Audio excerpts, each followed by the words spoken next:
Grabe, kakatapos ko lang panoorin ng Squid Game Season 3. And I must say, mas grabe to kaysa dun sa naunang dalawang season. So dito sa Season 3, mas focus sila sa mga games kaysa sa throwback ng mga buhay ng mga karakter. Aabangan mo pa rin dito yung mga karakter, especially si 4, 5, 6. At yun nga lang, meron ditong mga eksena na hindi mo i-expect na mangyayari. Pero nangyari and talagang totally heartbreaking. So aside kay 4, 5, 6, sino pa nga ba yung mga karakter yung dapat nating abangan dito sa Season 3? Yung mag-ina na si 007 at saka si 149.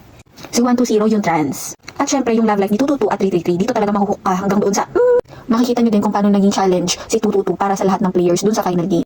And naalala nyo ba yung mystery guard doon sa season 2 na si Noyul? Dito ipapakita kung paano niya tutulungan si player 246. Sobrang emotional attachment yung mangyayari dito sa mga players na nabanggit ko. Pero ang pinakagrabe hanggang sa dulo ay si player 333. Yes, 333. Kung tatanong mo rin kung nakita na ba nitong si Detective Wang yung island, di ko sasabihin, panoorin mo. Sa mga games familiar tayo dito, gumamit sila ng hide and seek, jump rope, at meron pa dito yung lukso-lukso, ganyan. Pero syempre lahat ng yun with a twist. What do you expect? It's Squid Game. Ito yung season na talagang papanoorin mo siya ng dire-diretso kahit inabot na ng 1 hour per episode. Kasi talagang mahuhook ka ba? Ang dami ding pasabog. And isa sa pinakapasabog dito ay yung pagsakripisyo ng bawat isa. Kung dun sa naunang dalawang season, madaming nagsakripisyo ng kasamahan. Dito maraming sakripisyo ng sarili para sa mahal nila sa buhay.